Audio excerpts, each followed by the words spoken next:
Welcome into the CHGO White Sox postgame show, presented by PointsBet. Use promo code CHGO when you sign up to get 2 risk-free bets up to $2,000. Welcome into Studio A of our CHGO offices here in the West Loop of Chicago. I'm Sean Anderson, the host of the CHGO White Sox podcast. You can follow me on Twitter at Sean_W_Anderson. And alongside me, as always, is Herb Lawrence. Hello. You can follow him on Twitter at Ecknerwall23. He's the CHGO White Sox community leader. We will be joined from the other part of our crew, the CHGO White Sox crew, Vinnie Duber, the CHGO White Sox beat writer. He is out at Guaranteed Rate Field covering a White Sox. Anybody? Win. And not only is it a win, but it's a sweep. White Sox improved to 59-56 on the year. Herb, how you feeling? I feel good. It's a good victory, but tempered because we know that Detroit team is no good, and hell's coming to breakfast. Almost literally. We got the Astros for 4 games where I'm just like, ugh, it's going to be a real tough go. I'm just looking for a sweep or a split there, but good. Took care of business versus a team that you need to take care of business with. It's almost like, the Kansas City thing. It's a little bit better, but also it feels a lot worse because if you would have taken care of business versus Kansas City, you've been that much closer to the Guardians. Right now, as we stand 2.5 games behind the Guardians with the Twins coming back, might be tied with them for second place if they keep on playing like this. But if you've taken care of business versus the Royals, who are getting their tits lit up by the Dodgers this weekend, you would have had, closer, maybe a game in between yourselves and the Cleveland Guardians. This week you have another game versus them, 3 games versus them. So it sets up for disappointment this weekend if the White Sox can't capitalize off of this sweep of Detroit. Only 6 more games with Detroit, so you can't play them all the time. Right. That was they're now 10-3 against Detroit on the year. They have been handling their business against Detroit. Everyone else in the AL Central, they have not been. But you mentioned Cleveland, and Cleveland's now 8 games up above 500. White Sox now 3 games above 500. The first time they're above 3 games, of the 3 games above 500 since April 17th, since the 9th game of the year when they were 6-3, when we had no worries, when it seemed like they were going to be going to 90 wins. We had no concerns, and then everything fell apart. And that was 2-3 versus the Tigers, 2-3 versus the Mariners, 2-3 versus the Rays. Mm-hmm. And then I think Cleveland, they started playing Cleveland, and then everything started going to shit. Yep. So it was real fun. And Cleveland, since the All-Star break, split a series with the White Sox, split a series with Boston, beat the Rays in a 3-game series, beat Arizona in a 3-game series, split a 4-game series with the Astros, swept the Tigers, and then just beat the Toronto Blue Jays in a 3-game series. So they've taken care of business after the All-Star break. And that is the big thing. You said they split a series versus the Astros. I remember watching that. I believe the Astros did win like the first 2 games. Yep, 6-0, 9-3. And then Cleveland salvaged the last 2. That's all they had to do. Just hold serve. At the time, they're in second place, and then since then, they've been taking off and passed over the Minnesota Twins. I think we've all said it, or most of us have said it. We're more scared of the Cleveland Guardians than the Minnesota Twins because they have much more firepower, and the pitching staff is A-rate. Well, 162-game season, there's no 163. Yeah. So if you are tied with the Guardians, being, you see Kai saying 81-81, he's going to keep preaching it. If you are going to be going down to the wire, down to the last game, if you're going up against the Guardians and you lose the season series, your ass isn't going to the playoffs. And remember, guys, I said it on the last podcast, the Cleveland Guardians play those very same Kansas City Royals 6 straight games at the end of the year. Mm-hmm. So home games versus a weak Kansas City Royals team, which the White Sox couldn't take advantage of, I guarantee the Guardians will take advantage of. So before that series starts, when you're playing the San Diego Padres, understand that you need to have a nice, sizable lead by that time because we know probably 4 out of those 6 games are going to go to the Guardians. So you need to get some games versus the Padres and the Twins in that series because the Royals ain't going to give you any help there. Right. They're not playing the White Sox, so they know they're going to not play all out. When they play the goddamn Dodgers, it's like, oh, here, hit a home run. Here, hit a home run. You saw Nicky Lopez got the pitch yesterday, and Joey Gallo's like, that's enough. Disrespect. here's the ball right back into Independence. Local product. I don't know if you know that. Nicky Lopez. He hit that ball almost back to Naples Central. We're excited to preview the Astros series a little bit later on in the show. We'll be talking about Dylan Cease and Justin Verlander, the reported matchup for Tuesday, the two Cy Young candidates in the AL Central. We got a great matchup earlier. I think it was Kopech versus Ohtani, or was it Cease Ohtani? I think it was Kopech Ohtani earlier on this year. Yes. That was a real great marquee matchup. We've gotten Gausman a couple times versus Kopech, so it should be fun seeing another marquee matchup like that. And we'll talk a little bit about the Guardians and the way the AL Central is going to shape out. We're also going to talk about the White Sox struggling to hit home runs, but they did hit 2 today in the 5-3 victory over the Detroit Tigers. Let's start with A.J. Pollock. He had one hell of a day for himself in the leadoff spot, hit a home run, gapped a double as well. A.J. against left-handers, he's been very dangerous. I think they said in the broadcast that he's hit 7 home runs this year. 6 of them have been against left-handers, so he's been really deadly. I mean, he does not miss his pitch. When he hits them, he rockets them out. Like last night's home run, he hit 111 miles per hour, which they said in the StatCast era since 2015 is his hardest hit ball ever. So that's good for AJ. And then today's rocket shot he hit, it was great to see. It's awesome to see that this guy is taking advantage of Tyler Alexander. We said he's an average pitcher who's got a nice record, but he's a lefty at the end of the day, and A.J. Pollock has been doing well for himself for his lefties and in that leadoff spot. So we're seeing some good stuff finally out of A.J. Pollock that we hadn't seen for majority of the year. Now he's putting together at-bats after at-bat after at-bat, maybe because he's getting a little bit more extended playing time with Tim being out, being one of the only guys who can hit leadoff, and then also can play a decent left or right field. Right. And too, with Pollock, like, there's so many stretches where you see him just kind of have really good at-bats and really consistent good at-bats. And I listened to a podcast or interview with him with Joe Davis when he was a Dodger when they first acquired him. Yep. He talked about one of the big things that the Dodgers did, and what the Dodgers helped him do was he loves video. He loves being able to break down his swing and figuring out what's wrong with it. And he feels like just through that video, he can digest problems, fix problems, and get his swing back. I know we keep talking about Frank Minokino. I know that some fans, it's their favorite topic to talk about because they want him fired. I know it's some fans' like least favorite topic because he's probably not going anywhere. But I do wonder, with a guy like that, how much is he affected by having a below-average hitting coach in the major leagues? If A.J. Pollock had a better hitting coach, would we be getting more bang for our buck in that Kimbrel trade? Because you're talking about him hitting the hardest ball in his StatCast era. Like, I think there's still legs in A.J. Pollock. He hasn't gotten injured. He's shown some spurts where I think if A.J. Pollock's pulling the ball more, maybe he's able to hit a little bit more. Maybe he's got, double-digit home runs. And also, if he's got a better hitting coach, I don't trust Frank Minokino to run a Twitter account, let alone break down swings and be able to go in the video film room and help A.J. Pollock. So I do have questions, especially watching A.J. Pollock, who's had such success and recent success in L.A., fall off the table like this. Is he worth $16 million? No. But I do think that even looking at some of the peripherals and the expected numbers and the StatCast numbers, like, he's still hitting the ball hard. He's still squaring up balls. Like, I think that if he had a better hitting coach, we might be seeing more from Pollock. I agree with you. I think that he's on a team that's flawed, where the roster construction was already messed up, and he came to this team very late, where the White Sox really weren't depending on him initially. They were going to go with Andrew Vaughn and Gavin Sheets as their right fielders, with a little Leary Garcia and Adam Engel sprinkled in there. Then the late season trade, spring training trade of him brings him over here, and then Aloy's hurt. So you got to play most of your games in a position that you weren't brought over here to be play. He was comfortable with it as he played majority of his Dodgers games in left field, but he wasn't getting the consistent at-bats. Remember, initially he went out with the paternity leave, and then probably didn't get his legs under him. And I think the famous quote of Molly Knight for her tweets is like, you're going to hate AJ initially, and then there'll be dogs named after him after a good stretch, after he hits like 29 out of 30 home runs or something like that. He's getting there. He's becoming a guy that the White Sox and Rick Hahn traded for. Now, will he get the at-bats he needs, especially when Luis Robert comes back? I don't think so.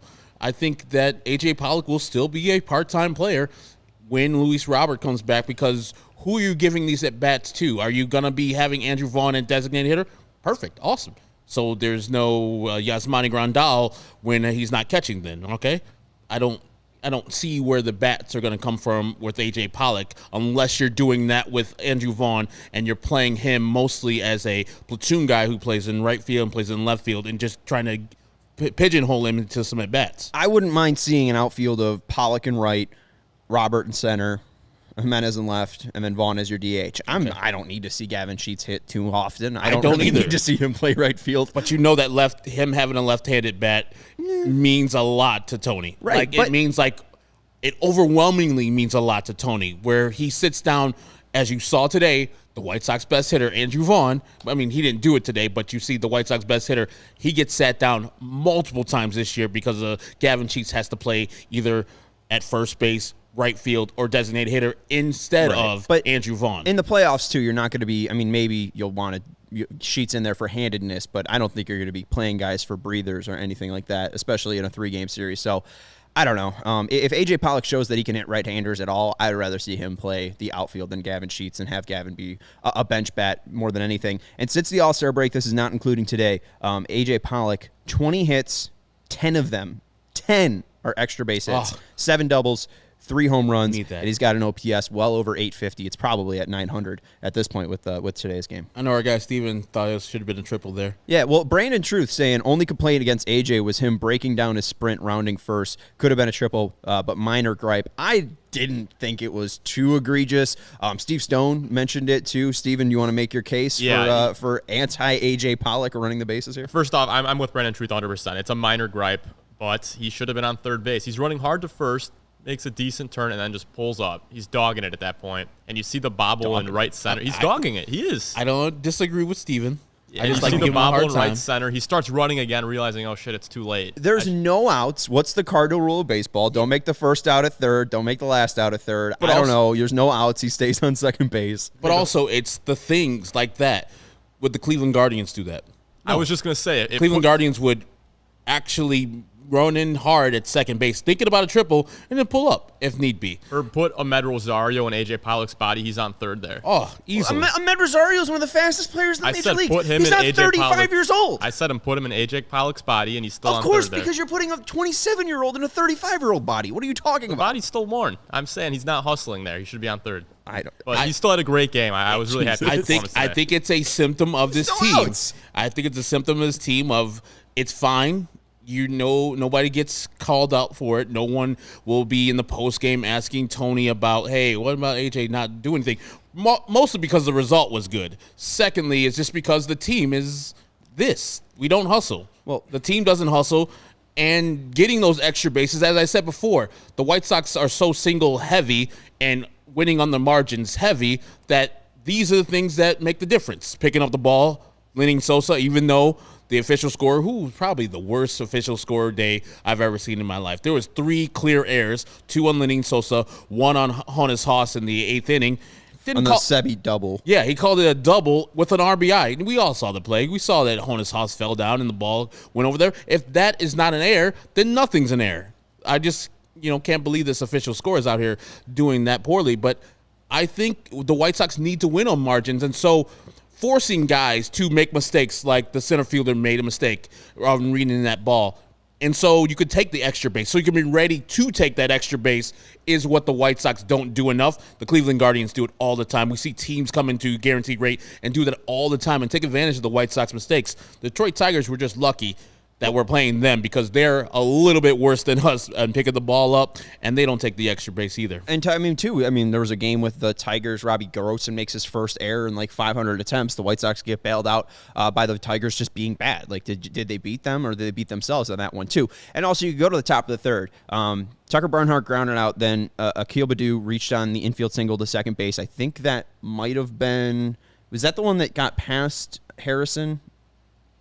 I don't know. Anyways, Baddoo ends up on first base.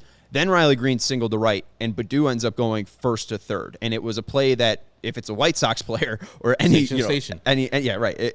guy that's over the age of 27, he's just going to second base there. And then being on third base, Lance Lynn tries to bounce a curveball. It gets past Sebi, and Riley Green beats Lance Lynn to home. That's how they scored their first run. So, just hustling right there put them in a position to score. So maybe Pollock, he put him in a position to score. He's in scoring position, and Jimenez still drove him home on a double. But yeah, I mean, clearly the White Sox do lose something there, not being able to take those extra bases and not being a good base running team. And the Baду hit was the one where it just went over Lance and Sosa couldn't pick it up. So it was like that weird, the weird spin one. And this is the weird thing too. Like as an official score, usually at home, I mean, it shouldn't be partial, but you get caught up in the whole act there and the crowd. That play should have been called to air no matter what, because at the time Lance had no hits given up. You want to keep a no hitter for your pitcher up as long as you can, because it's hard to change it back once you've declared it a hit. That was maybe a questionable call where you can call it a hit or an error because you have Akil Baddoo going down the line. But the one that he just booted subsequently, Sosa, calling that a hit is just like, what are we doing? Like, right. What are we looking at, official score? We need to get some accountability for the official score and for the players on the field, because Sosa, this weekend, friends, like, we got our extended look at Sosa, and mercy, I tell you, he shouldn't bring a glove out there with him. It's not helping him. Well, I think that's going to be a question we're going to talk about in the Astros preview, but I think there's a commenter here that ended up mentioning the shortstops a little bit up, Steven. It was right there, blank name. Sosa was not ready. I thought Yolbert should have gotten the call. Sosa needs to see more AAA pitching.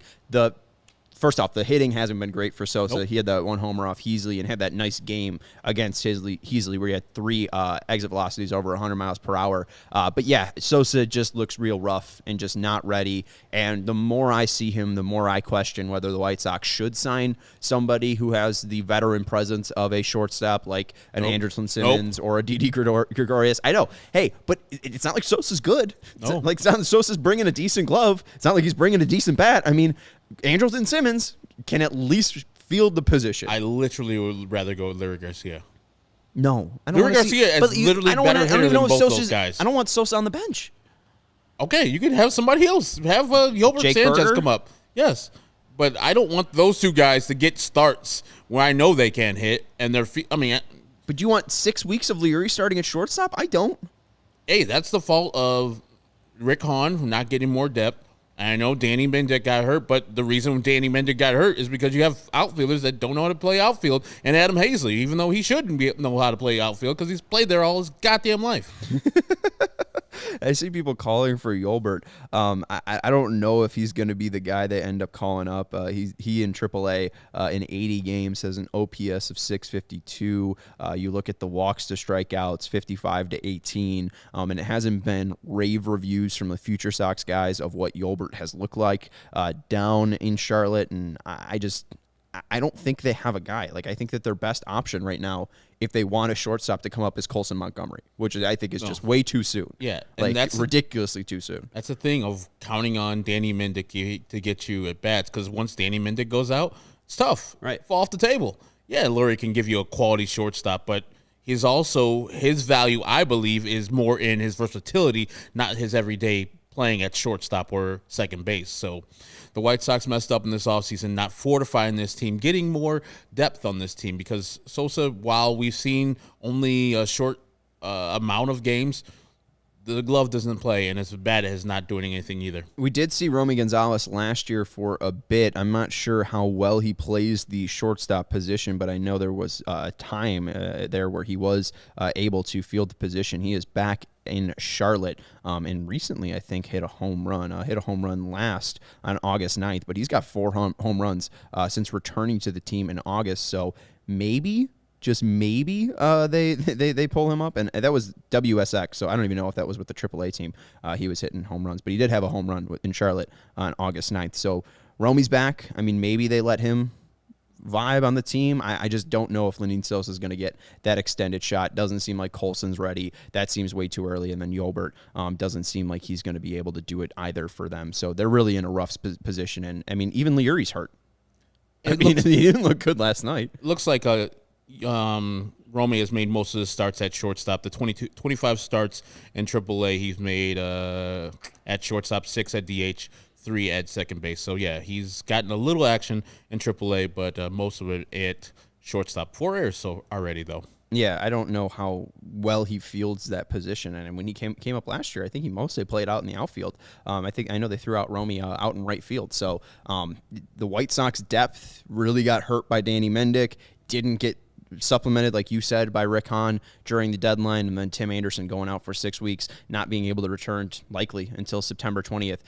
Might be a real weakness for the White Sox in these next series, because you're no longer in the 19-game stretch where you're playing teams that are consistently below 500. You're going to have to welcome in the Astros into town. And is Leury Garcia going to make 3 starts at shortstop for this team going up against the Astros? I'd hate to see that. I think you're going to go 0-3 in those games if Leury Garcia is going up against Astros pitching. Hey. That's just me. Oh, Yimi Garcia's in Toronto anymore. Fuck. Yeah. Hey, let us borrow Yimi Garcia so we can hit a home run off of him and sign another 3-year contract. KPW, can you get that to work? Can you get Yimi on a plane to Chicago and get his ass in an Astros uniform? He can start every game. I would not mind it. And have Leury lead off. Let's tell you right now about PointsBet. The best way to support CHGO is to download the PointsBet app and use code CHGO when you sign up. If you do that right now, you get 2 risk-free bets up to $2,000. But that's not it. If you make a $50 or more first-time deposit, you receive a free CHGO membership, which unlocks all of our web content, and you'll even get a free shirt of your choice from the CHGO locker. You might be wondering, what is a CHGO membership? What does that unlock? Well, you're going to get you're not going to get free written content, but if you unlock that content, you will get articles from our great beat writers. Vinnie Duber just posted an article about Michael Kopech being pulled after 6 no-hit innings and the idea and reasoning behind that. Jared Willis covered Saturday's game and talked about the White Sox fending off the Tigers and keeping the hope for a streak alive, and put in a good frame. Now reading it, this team's finally 3 games above 500. You get the best CHGO White Sox coverage from our membership. So you'll unlock the great written articles from our beat writers. You'll get the access to our CHGO Lounge, which is a CHGO Discord channel where you can chat with all of the CHGO personalities about the White Sox, Cubs, Bulls, Blackhawks, whatever. We have channels for every single sport that you love, and you'll even get a free shirt of your choice from a CHGO locker when you make a first-time deposit of $50 or more when you download the PointsBet app using code CHGO. And it's perfect time because we got a brand new CHGO White Sox shirt in the CHGO locker. You could support Cy Cease when he takes the mound on Tuesday against the Astros. That's $2,000 in free bets, a free CHGO membership, and a free t-shirt from a CHGO locker, all for making a first-time deposit of $50 or more at PointsBet. If you have any questions, you can email pointsbet@allchgo.com, and we'll help you out. So what are you waiting for? It's time to elevate your live betting game. Download the PointsBet app right now and use promo code CHGO when you sign up. And once the game starts, don't just bet. Live your bet life at PointsBet. If you or someone you know has a gambling problem and wants help, call 1-800-GAMBLER for crisis counseling and referral services. And our next partner has a product I use literally every day. I know Herb uses it literally every day. He puts it in his smoothies. I started taking AG1s, taking it in 10 ounces of water each and every day because they sent over the free samples.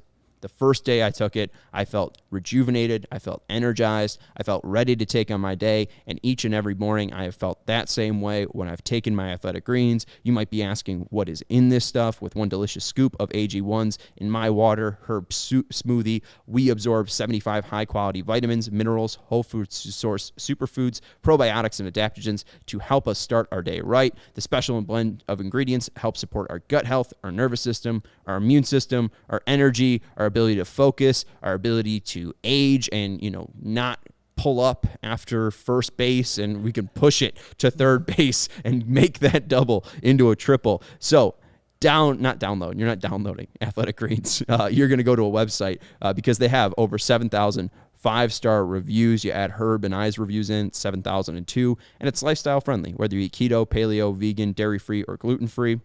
And right now, it's time to reclaim your health. You're going to go to athleticgreens.com/CHGO socks and reclaim your health. Arm your immune system with convenient daily nutrition. It's just 1 scoop, a cup of water in every day. That's it. It's no need for millions of different pills and supplements to look out for your health. To make it easy, Athletic Greens is going to give you a free 1-year supply of immune-supporting vitamin D and 5 free travel packs with your first purchase. All you have to do is visit athleticgreens.com/CHGO socks. Again, that's athleticgreens.com/CHGO SOX to take ownership over your health and pick up the ultimate daily nutritional insurance. I heard the chime, which means Vinnie Duber is ready and waiting. He is at Guaranteed Rate Field after the White Sox sweep the Tigers. They win today 5-3. Let's head out to the CHGO White Sox beat writer, Vinnie Duber. You can follow him on Twitter at Vinnie Duber. Hello there, sir. Hey, guys. How are you today? Oh, we're good. It's a White Sox winner. We're always happy after those. Let's go to a guy we haven't talked about just yet, the guy who gave the insurance runs to the White Sox. How's my guy Andrew Vaughn doing? Did you talk to him after the game today? Yeah, Andrew Vaughn press conferences are a nightly occurrence now because he gets the game-winning RBI every day. So, yeah, we heard from him today, and, he was Andrew Vaughn, very much a matter of fact about how things have been able to work for him late in games, clutch situations. Guys, I looked it up. I believe he has the fifth highest batting average in baseball with runners in scoring position. So this is a guy who has found a way to be clutch. Obviously, we asked after the game, about him being kind of clutch in these moments. And he said last year he was terrible at it. And maybe the numbers say that. But, I mean, obviously, you remember that big home run that he hit against Chapman in New York. You remember some of the other moments. I seem to remember him being kind of clutch last year. Well, he's been definitively clutch this year at times for the White Sox, and certainly this weekend. And he's got a he's got a 3-game game-winning RBI streak riding into this 4-game series against the Astros. Another guy in that outfield mix is A.J. Pollock, who's doing a great job as a leadoff hitter. Sean looked up the numbers since the All-Star break. He's got 10 extra base hits, 7 doubles, and 3 home runs. The only problem I find is that there's a crunch in outfield / designated hitter for him to get his at-bats in there. Did Tony speak, or did he speak at length of how he's going to get these at-bats? Because I think he can't get out of the lineup right now, but it's going to be very hard to get him in there with all the players the White Sox have back, and then including Luis Robert eventually. Yeah, and we'll see. Obviously, the last couple of days, there's been that kind of opening in center field. Not that AJ played there today. Obviously, it was angled. But, that's one place that they can put him if Luis Robert does miss any time. But you're right. I mean, he really was acquired to be kind of the right fielder for this team. Now, that doesn't mean that's where we're going to see him every single day for the rest of the year. Andrew Vaughn obviously is swinging one of the best bats on the team, and he can play there too. They're not going to let Gavin Sheets rust on the bench. But I think more importantly, they're going to want to use that DH spot for other guys, be it Eloy Jimenez or Yasmani Grandal. Now, again, if you use it for Eloy Jimenez, that opens an outfield spot for Pollock. So there's a lot of ways that the puzzle can fit together. But I don't think as long as he's hitting that he's going to be losing any at bats, because he is a guy who's hitting really well right now and giving the White Sox what they need, which is a leadoff man while Tim Anderson is out of the game. Out with the injury. So if they can keep getting results from him out of that top spot in the lineup, there's no reason to sit him down, because they, otherwise would kind of be scratching their heads looking for somebody to put leadoff. So I just wanted to look up the numbers that you brought up about Andrew Vaughn in runners in scoring position. He has an average of 373 this year with runners in scoring position. Last year, 196. And there you go. You look at the 2 split seasons, weighted runs created plus. He has the second highest weighted runs created plus over the past 2 years. Only Yasmani Grandal was better with runners in scoring position last year than Andrew Vaughn this year. And he was the worst out of the 21 players last year and this year, in weighted runs created plus with 46. So he was horrible with runners in scoring position last year. So, turning it around. What's it like trying to interview Andrew Vaughn? We saw Stoney and Adam and Jason try to talk to him after Saturday's game, and Andrew's just real matter of fact. And Herb was like, they're trying to pull everything out of Andrew Vaughn, and he's just, laser focused. Is it tough to get something out of Andrew? Like, is it like what's it like interviewing him, the 24-year-old that skipped all the minor leagues? Yeah, I mean, he's a really nice, friendly guy. Obviously, he's really willing to have a conversation with you. But you're right. I mean, he's a guy who gets to the point, so to speak, which is, I guess good in a way, but not necessarily great if you've got my job. But no, I've found that if you talk to him one-on-one, it's he's a little more forthcoming than he might be in a group. And again, that's not by his he's not trying to be difficult or anything like that. It's just the way that some people are when they're interviewed, and that's fine. When the cameras come out, some people, I'm not saying he's one of them, but some people can act a lot differently than they do when they're not in front of your face. So that's a little peek behind the curtain. I'm not so sure how interesting it was, but yes, he is one of those guys. And listen too, we've seen guys when they come up, they are a certain way, and after they, just like hitting, after they get their reps, they're a lot different at it. I think back to Dylan Cease when he first came up, and him in an interview now versus back then, it is night and day. So it could be just a matter of getting used to things. But Andrew Vaughn doesn't seem like a guy who really changes his approach much, whether it's at the plate, in the field, or in front of a recorder or a microphone. So there's your answer. And I saw today the great outing from Lance Lynn. And I even conclude yesterday's outing by Lucas Giolito, even though the 4 runs were scored. I think the White Sox starting pitching has just been phenomenal. Lance Lynn joining the party with his 6 innings of work, only 2 earned runs, and I question that because the official scorer was having an off day today with errors. So I think there was only 1 earned run today for Lance Lynn. How do you feel about his outing? And does he look like he's back to being kind of the Lance Lynn we saw of old? I think much like we've spent the whole season wondering, is this the day that the White Sox become the White Sox kind of thing, and it's never really clicked. I think Lance Lynn's going to opt to stop answering that question until things have definitively clicked. Asked today what he liked about his outing, he said, "We won," and that was about it. So, I don't know what that means in terms of how he felt about his outing, but I think maybe it's a little sick of maybe going through the search process for what he is trying to do out there on the mound, and would like it to just be done before he answers that, yes, I feel like myself again. So it seems like every time that he goes out there and has a good one, there tends to be a one like last week in Kansas City. So I think he's going to wait till he strings a whole bunch of good ones together in a row to go out there and say that he is in fact back. I know you weren't there, obviously, last week in KC after his start, but we saw a couple videos of the locker room, and we saw how short he was. Was it like a similar tone today, just kind of, just there to answer questions and help you guys do your job? Yeah, I mean, Lance is kind of always the same way. Win or lose, he's not one to greatly expound on anything. But, he's obviously in a better mood after he wins than when he gives up a few home runs. So that makes sense. I think that last start you saw him frustrated from what the results were. And today he was normal Lance, but normal Lance is usually not, cheery and spending, 20 minutes talking to us or anything like that. Right. Well, and then you also see too, Andrew and AJ Pollock colliding in center field. That was a little iffy. The 2 plays behind him by Lynn. So I just wasn't sure if he didn't walk anybody, only 5 hits, and Herb wants to give some of the errors to Lynn Sosa. So I mean, Lance had a really good day, and I felt like he could have gone 7 today. It really just felt like maybe he was a little bit back, and it was nice to see Lance kind of snap in. I want to talk real quick about Jimmy Lambert, and then I got a couple more about Lynn Sosa. But Jimmy Lambert comes in, faces 4 batters, strikes out 4 batters. Jake Diekman came in and did his job, but did Tony talk about taking out Jimmy Lambert? Because I think he could have gone for 2 more batters. I mean, I wasn't too afraid of Akil Baddoo and whoever else was behind him, even though they were lefties against the righties, because Jimmy Lambert's got 97, and he looks ridiculously good.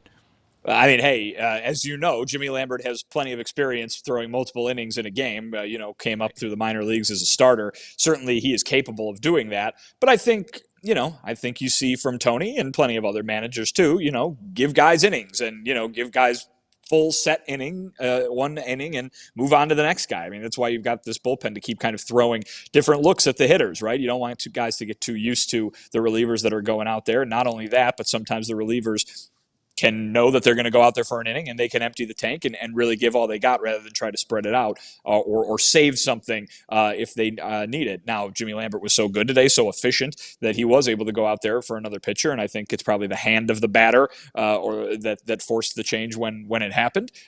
He wasn't asked about that specific move, but I think what you saw was Jimmy Lambert was supposed to pitch the 7th inning, and he looked so damn good that he gave him another batter there, considering who the hand was, that he can make. Then Tony, could make life easier for Diekman in facing some of the batters that he ended up striking out himself. So See, this is the thing. Tony's playing 3-day chess over here.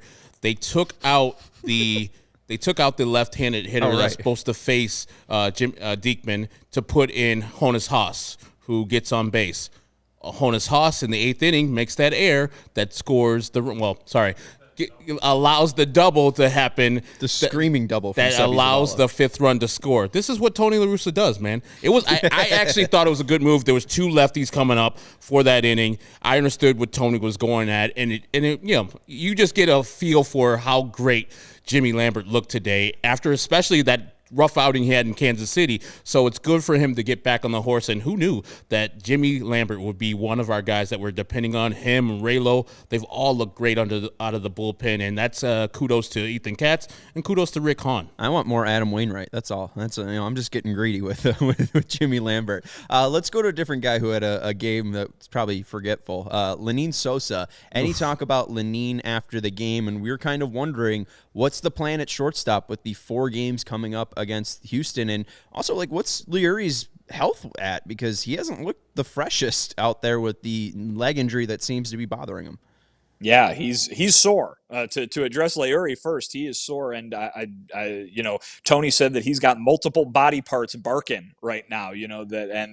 I think he's playing through. He's really gutting it out. He's playing through something that is very uncomfortable. It would appear, at least just watching him, right? And that's going to be problematic moving forward for the White Sox because they need a shortstop. And Leury plays a good shortstop defensively. We saw Lenyn Sosa have some trouble today. Not only that, trouble in the field, but Lenyn has not really hit at all since he hit that home run in Kansas City. A lot of folks out there, I think yourselves included, rightfully trying to see something different, right? Begging them to play Lenyn Sosa in the field. Sometimes guys aren't necessarily as ready for the major leagues as their minor league stats might show. Not that that's an excuse not to try him out there, but it's not working, right? It's not looked good the last few days. So, but they need a shortstop. And so maybe he sticks around because that infield depth is thin right now, and without TA, they're going to need somebody to go out there and play. Josh Harrison can stay at second base or fill in at shortstop if he needs to. But you're either going to see a lot of Leury or a lot of Lenyn Sosa, and right now, neither of them are really getting the job done offensively. I struggle watching Leury at 100%. So watching him at 85 with multiple parts barking, it's weird for me to be like, I'd rather see Leury at 85% than Lenyn Sosa. I don't know. It feels like they need some more depth here. It's going to be hard to find, especially because Herb doesn't want to sign Didi Gregorius or Anderson Simmons. Not interested in signing bad players just because we have bad players here. I was just wondering, you're a big-time fan of Pink? I know it's a Pink Floyd shirt. Pink Floyd? Yeah, they're fine. I thought it's from here it just says Pink. I was like, well, I see, yeah. Loves that there's song? no exclamation point as you've noticed. So right. Yeah. That's a nice shirt. Did you just get that one? I've never seen that one. Oh, this is in pretty regular rotation, Herb. Okay. Come on. I just don't look at it. Where's the Cascade shirt? Yeah. Where is the Cascade? Did you make it? They weren't selling them. No, of course I didn't. I busted out of here as soon as possible. I saw some of the pictures on Twitter. They didn't let anybody do anything but go stand on the infield dirt. That's kind of, obviously we saw what happened at Soldier Field over the weekend, and that you didn't want that to happen. So I guess I can't blame them. But it made for a kind of quirky visual for a concert, didn't it? I don't know why they didn't use the center field fan deck up there. Let him sick. DJ and up there, and everybody on the concourse just reverse it. Reverse it. Have him stand. Yeah, so he's facing the jumbotron. Sure. Yeah. That would be a great concert. That'd be sick. They should have us throw concerts at Guaranteed Rate Field. We won't have Cascade play. I want to talk to you about Friday, just because we're talking about Cascade. You went before the game. No Rick Hahn before this home stand. I just want to confirm, and then also. Well, first off, did Rick Hahn speak before this homestand? No. Okay. Was that shocking to you? Shocking? I don't know if it was shocking. Typically, he will talk upon return from a road trip. He did not this time. Yeah. I think the only thing that he probably could have talked about that would be new would be Tim. And there's been no talk about that injury and addressing the media outside of the press releases, right?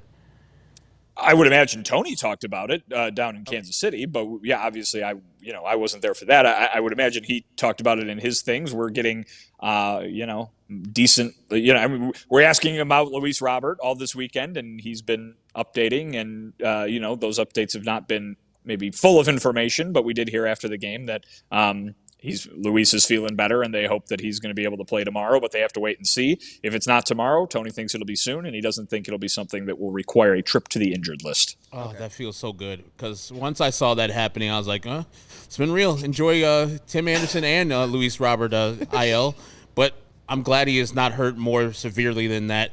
Did anyone speak to Luis, and did anybody talk about maybe sliding foot first? I know that's part of his game to slide head first, but injuries happen that way, and I know that's why he has the glove on. It's not illegal yet to block the bag with your legs, so I think maybe going in feet first, people wouldn't be blocking the bag with their legs anymore. So is anybody talking about that maybe down in the White Sox clubhouse? Well, I'll tell you this: they never want to. Whether it's Tony or whether we're going back to Ricky. The answer has always been the same. You don't want to coach aggressiveness out of a player, and I think Luis Robert is so talented in so many different aspects. If you're gonna try to coach him up to take away some of the value that he provides you as a base runner, then that's not what you want to do. I'll say this: what did we spend all Friday before pregame talking about to Tony? The Luis Robert play in Kansas City on Thursday when he didn't run to first base. The ball ends up getting bobbled. He still gets thrown out at first. No hustle there. Tony said that's not the play that he was supposed to make. You're not supposed to do that. And then the day that night, what does he do? He hustles. He shows his aggressiveness on the base path. That was a 0-0 tie at the time. His hustle, stealing second base, could have made the difference in the game. If he's safe, him sliding like that is probably part of the way he tries to get safe. I don't think you can criticize him for not hustling Thursday and then be mad at him for trying to hustle and to be aggressive and help the team out on Friday. So I don't think that that's something that they think is a negative. They work on base running, they work on sliding, especially in spring training. I'm sure there's a way you're supposed to do it. Maybe that's the way you're supposed to do it. I don't know. But certainly a guy with the athleticism and the talent that Luis has in all aspects, you definitely want to make sure that you're maximizing that, especially in a year where, you thought he was going to be a lot better. I want to follow up on Friday for two things. I want to talk about Kopech, but first I just want to expand a little bit more on talking to Tony pregame Friday. Anything else you think fans should know about the hustling comments and the hustling discussion between the media and Tony? And then also the fire comments from Johnny.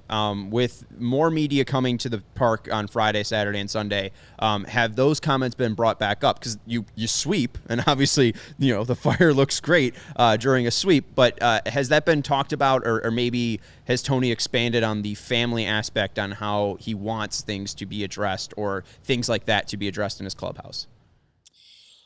Well, I'll take the hustle question first. Tony is, I don't think, what you could call content with the way that they have hustled this year. He said it's a much improved, or he didn't really say that, but last year he said he didn't like it. He said last year he was not happy with the hustle that the team had, and they won the division by a million games.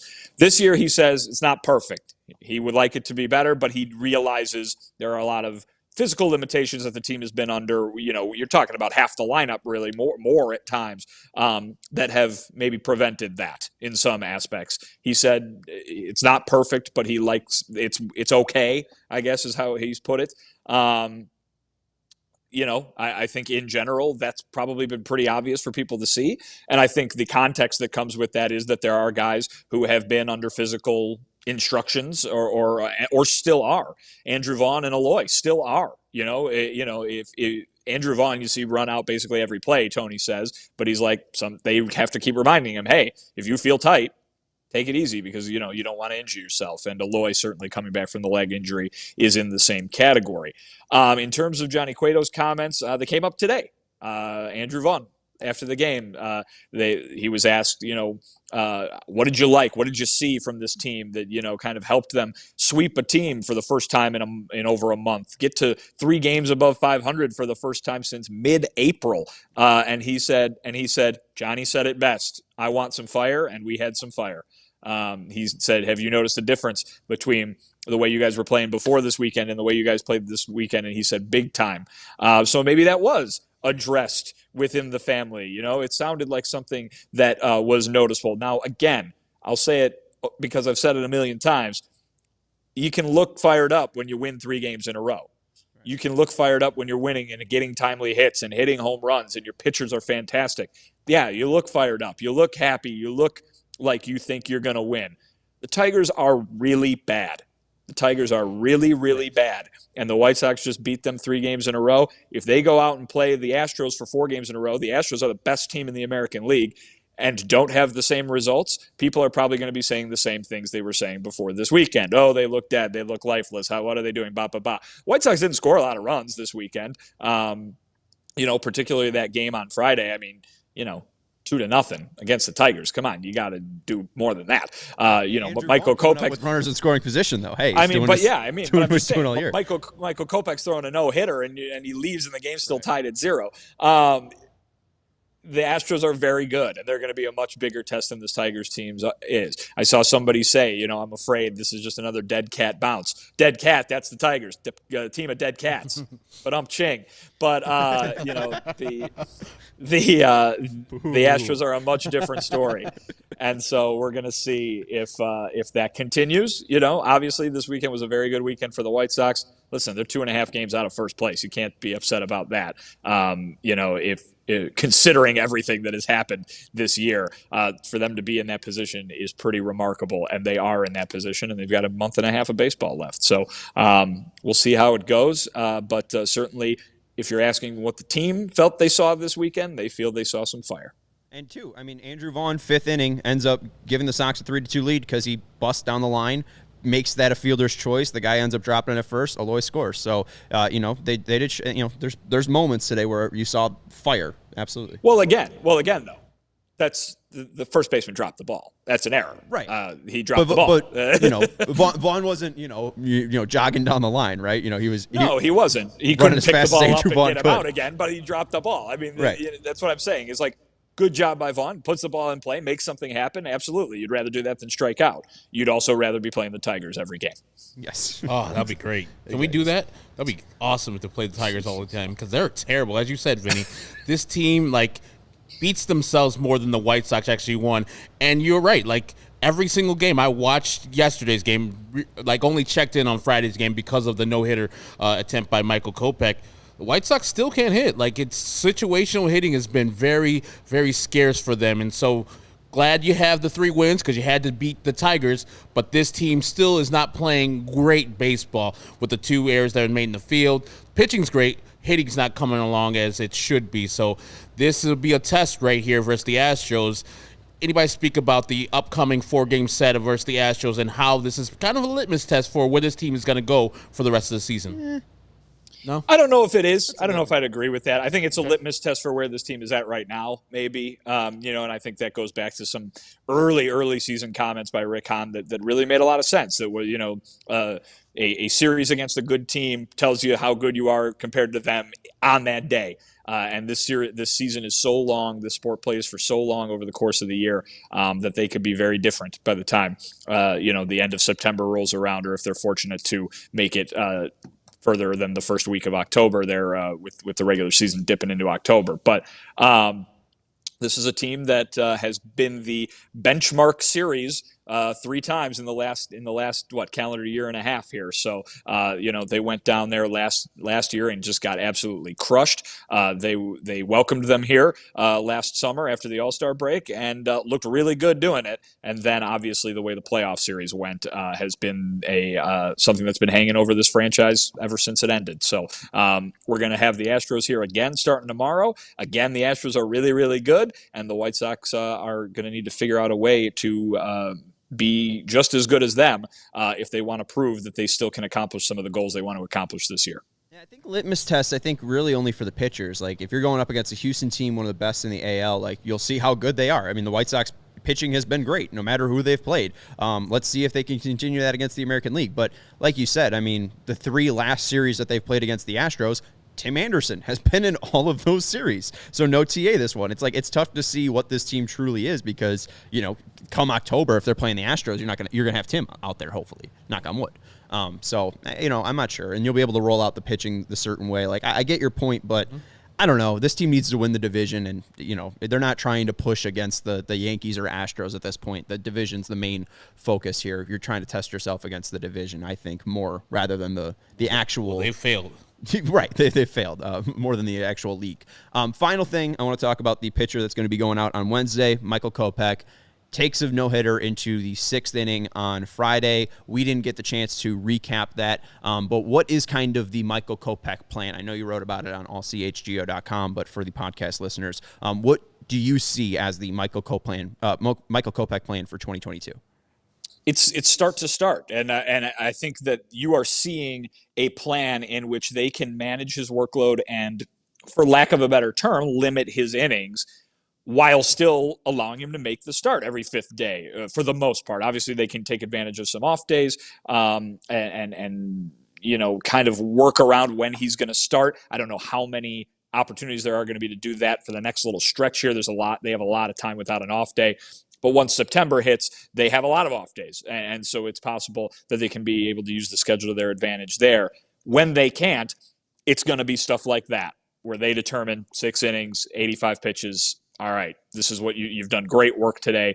And because making that start every 5th day is what these guys want to do. This is what a starting pitcher in the major leagues wants to do. That's the goal, is to start every 5th day and give your team a chance to win. Boy, did he do that on Friday with his no-hitter through 6 innings. And boy, has he been making every 5th start. He's getting the experience they want. He is he is over 100 innings now, and he is going to probably, I would imagine, eclipse the high that he has set as a professional, which is somewhere around 140 from back in his early days in the White Sox minor league system. So remember, 2 completely lost seasons for him.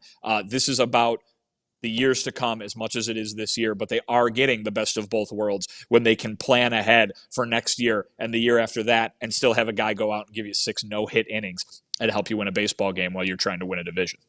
That's the #1 Cascade fan, Vinnie Duber. He's also the CHGO White Sox beat writer. You can follow him on Twitter at Vinnie Duber. Vinnie, we appreciate your work. We appreciate your writing at allchgo.com, and we will talk to you tomorrow to start game 1 of the litmus test of an Astros series. Put it down.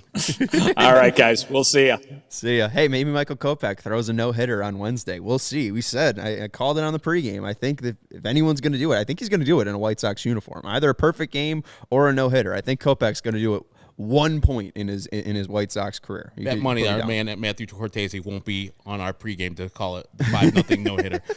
And it will be 5-0. You see the matchups are out for that series? Oh, yeah. And it's official. Can we go down it? Yeah. All right. Well, why don't you get that ready, and then I will tell people about the good people over at PointsBet. If you enjoy CHGO, one way to help us continue to grow is to download the PointsBet app and use code CHGO when you sign up. Not only are you going to get 2 risk-free bets up to $2,000, but if you make a $50 or more first-time deposit, you receive a free CHGO membership, which unlocks all of our web content. Our web content is premium articles on our website, allchgo.com. We talked about Vinnie Duber's article writing about Michael Kopech's plan. You, as a CHGO member, can read that article. You can also get access to our CHGO Discord, where Herb and I hang out and we chat with you about your White Sox. You got Matt Peck and Big Dave and Will Gottlieb and Mark K in the Bulls Discord talking Bulls. And anyone could talk anyone. I could jump in the Bulls Discord if I want. Herb can jump in the Cubs Discord. Yeah, we got big-time White Sox fan Adam Hogue, Nicholas Mariano, also big-time White Sox fan on the Bears beat. So you can hang out with us in the CHGO Discord,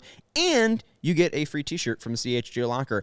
And we have a brand new t-shirt for the guy starting on Tuesday. If you want to rep your ace of the White Sox staff, this is a great deal to take advantage of. Download the PointsBet app, use code CHGO, and when you make a $50 or more first-time deposit, you receive a free CHGO membership, which unlocks all of our web content, and you'll even get a free shirt of your choice from a CHGO Locker. Look at that brand new, beautiful shirt. So add that to your closet today. And if you have any questions, you can email pointsbet at allchgo.com, and we'll help you out. And in case you missed it, online sign-up is available. You can download the PointsBet app right now and register your account from start to finish, all from your phone. You'll be signing up with the fastest sportsbook easier than ever. So you can start living your bet life in seconds. So what are you waiting for? Once the game starts, don't just bet. Live your bet life with PointsBet. Gambling problem, call 1-800-522-4700. We'll go to the probable starters in the Astros series, and then we'll end it on a quiz. We got a fun quiz for you. Herb's got 4 minutes to do some random-ass bullshit, so it's going to be fun. What are the pitching matchups? Jose Urquidy versus Johnny Cueto on Monday. On Tuesday, it'll be Justin Verlander. Justin Verlander versus Dylan Cease. On Wednesday, it'll be Framber Valdez. Ooh, you don't like that one? No, I don't like him. He's gonna kick our ass. Oh, he usually does kick our ass. He's gonna kick our versus ass. Michael Kopech. And then the day on Thursday, it'll be Lucas Giolito versus Garcia. Is that Luis Garcia? I believe so. Yes. Luis Garcia. And all those guys are good to great. Luis Garcia's got a 4 ERA. Everybody else has a sub-3 ERA, I believe. Pitching for the Houston Astros. And what did Luis Garcia do? Urquidy has a 3.85 ERA. Okay. Garcia in the playoffs last year, 2 2/3, 5 hits, 5 earned runs against the White Sox. He started Game 3, so maybe Garcia doesn't have a great game against the White Sox. But also, back on Friday, June 18th, 7 innings, and this is 2021, 7 innings, 7 hits, 1 earned run, 2 walks, 8 Ks against the White Sox. So, I don't know. He's a right-hander. I got worries. Lance McCullers Jr., who just owns the White Sox, he got 2 of those games versus the White Sox. And shout out to our guy Juan C. Perez, who's usually from Spain. He's kicking it in France. And those are right next to each other. Yeah, he's out there. They call it holiday, don't they, out there? They do call it holiday. He's in summer with the family in Anglet, France. Could you imagine just, I go to Wisconsin Dells, Juan goes to France. I mean, he lives in Spain already. Right. He has a nice, good life, relaxing, not as taxing as the American life where you're work.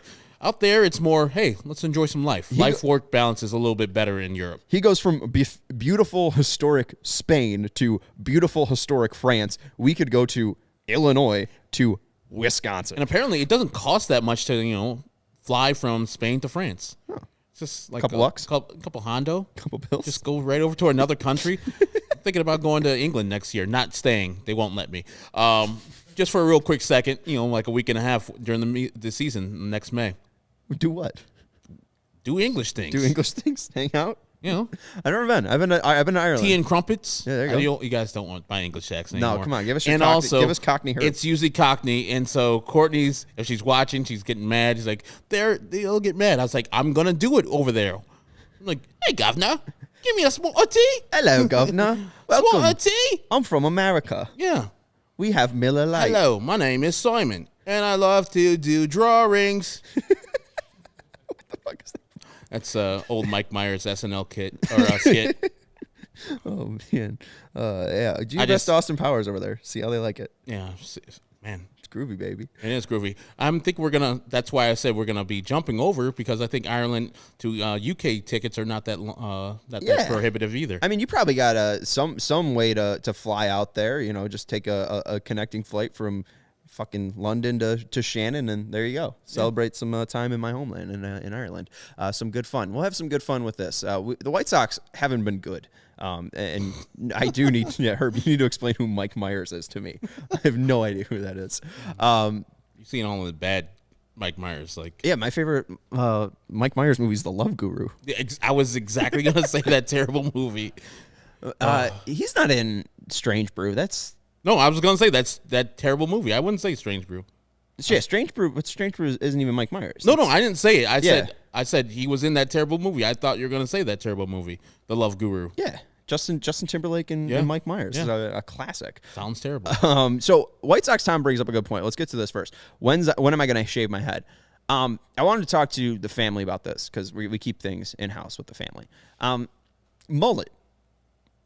Is mullet acceptable? If I have one of you, if I bring in clippers, is it annoying enough? Is it like much pain? I don't know if it's pain, but it's ugly. I'll be ugly looking. Yeah, I'll look ugly. You'll look worse with a bald head. How does Maddie feel about your mullet? My hair's pretty gross. I mean, like in the back. Maddie would be fine with anything, from what I know. Okay. So I don't have too many concerns. The only thing that I've been told is I shouldn't dye my hair. Yeah, because I think I will lose my hair. So it's either shave my head or go mullet. Do we just do mullet? And if it's bad, if it's just not like funny enough, we just shave it? That's what you want. Yes, you can mullet your hair. Well, I want to do what the people want. I mean, Dave Barista is saying skullet. So we could do a skullet for me. I got Al Iafredi. You ever see Al Iafredi? Where it's in the middle and then all the back is all working out? Kind of. Like you George Jefferson, the top of your head, and then all the back is just hanging out in the back. I don't know George. You don't know who George Jefferson is? I know who George Jefferson is, but I don't think I've seen George Jefferson's hairline. Could you pull up Google and pull up George Jefferson? It's a horseshoe. Could you also pull up? Yeah. So Al Iafredi's kind of the same way. Oh yeah, that's pretty rough. Get you a George Jefferson. That's pretty rough. George Jefferson. Oof, brother. Who plays George Jefferson? Sherman Hemsley. Oh, Rest okay. in peace. Could you look up Al Iafredi, Steven? The former Washington Capitol. Yeah, the former. Oh, so you know Al Iafredi. A-L-I. Right F. there. It's that one. It's the first one. Al Iafredi. He hit the ball. He hit the puck the hardest true ever. skullet. There it is. Right there. 34. I mean, that's disgusting. I feel like I could pull a nice Al. Pop that up for the people on the video. Oh, you already did. I feel I could rock the skullet. It needs to be longer, obviously, but like we can just keep growing it until they do or do not make the playoffs. Yeah. Do it. You're in for that. Yeah, it looks exactly. You could do that. You got to keep that little patch up there. Ugh.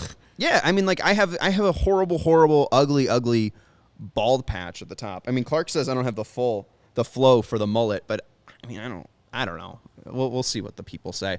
And for me, I don't know. Whichever you guys want, I can blonde my hair because the White Sox won't. It's next 22nd. So that's next Monday. Yeah. And by the way, let's do a programming note on days. this podcast.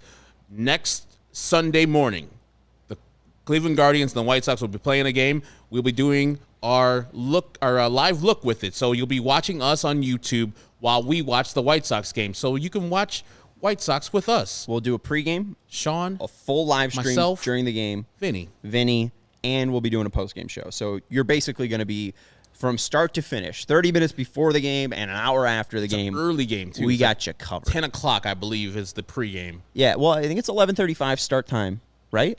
I think it's different because it's a Peacock game.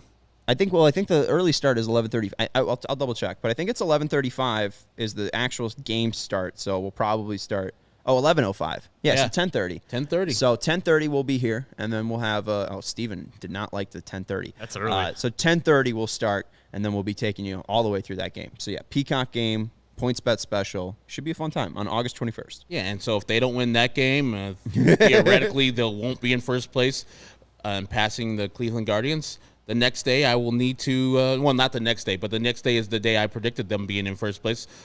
I don't think that'll happen. So after the wedding I go to on the 27th, I'll gladly shave my head and or make it blonde. Someone said it's kind of badass if you can grow a sweet tail. I can't. I think they're talking about me. I don't know if you about can to say grow my a hair tail. can't grow that far. A lot of people are saying crew cut or shaving it, so I might be shaving my head. White Sox, Tom, if I recall correctly, Peacock games, especially the local ones, will come on regular NBC5. Is that true? That's what happened the last time we needed it with the Boston game where... But I don't know if that was because it was the first one they did. It was Boston versus the White Sox, and it was early as fuck, right? Yeah, it was like... And Jason was doing the play-by-play, and then Steve Stone was out there with Kevin Youkilis. Yeah, it was... White Sox great Kevin Youkilis. I like that booth. Yeah, that's great. That was Sunday, May 8th, so that's been a bit. I think that was one of the first Peacock ones. It was. Anyways, we got... Or a little bit over the top. But we're going to go to the quiz. It's 4 minutes, Herb. All right. I want to go to these stats.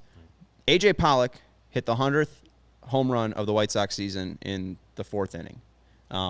Hit a shot, put the White Sox over 100. Andrew Vaughn hit the 101st one in the 8th inning to give the White Sox an insurance run.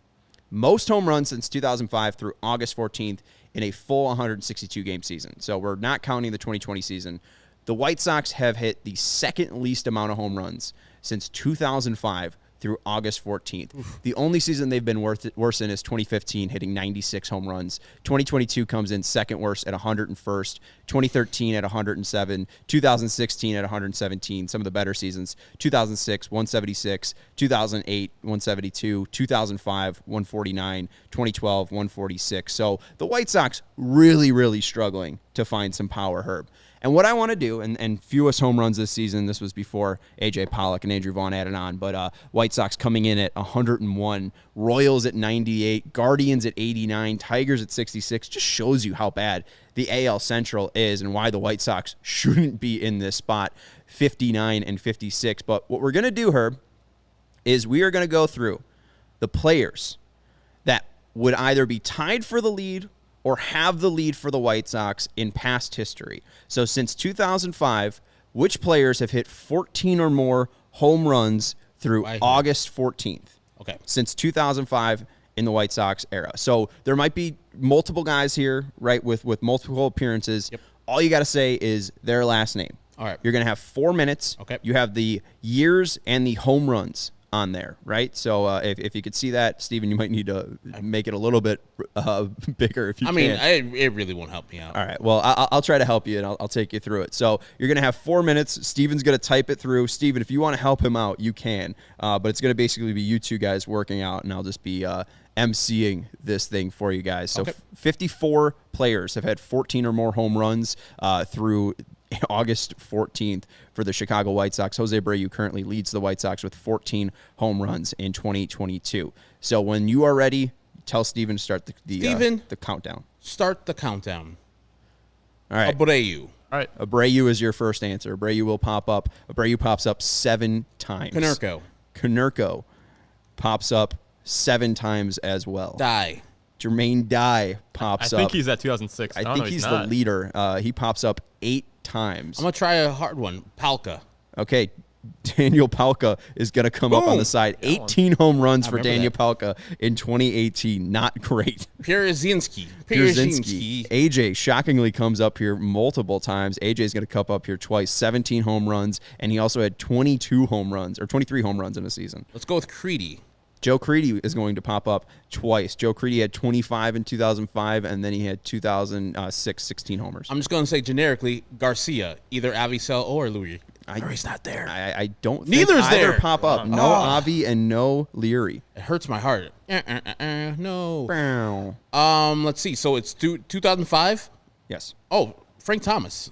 Yeah, this 2005 season. He injured that year? So Frank Thomas pops up as a bonus. Frank Thomas hit 12 home runs in 2005 in 34 games. Okay. So I think Frank could be counted because, if he had 40 games, I think he hits 14. I just want to give Frank Thomas some love because he was still really damn good in 2005. Jim Thome. Jim Thome's going to pop up. You got 2 minutes and 40 seconds left. You got 30 out of 54. Jim Thome is the leader. 36 home runs through August 14th in 2006. The Carlos Quinton Will pop up. Carlos Quinton pops up 3 times. He hit 32. That was his best year in 2008. I'm going to go with, even though a disappointing White Sox career, Adam Dunn. Adam Dunn, Big Donkey, will pop up 3 times as well. He's the second highest leader with 33 home runs in 2012. I'm going to go with Luis Robert. Maybe he's done it in his 1 year of eligibility. Luis Robert has not done it. Eloy Jimenez. Eloy Jimenez also has not done it. 36 out of 54 so far. Some of the bigger ones you don't have. 31 home runs in 2016, if you remember that one.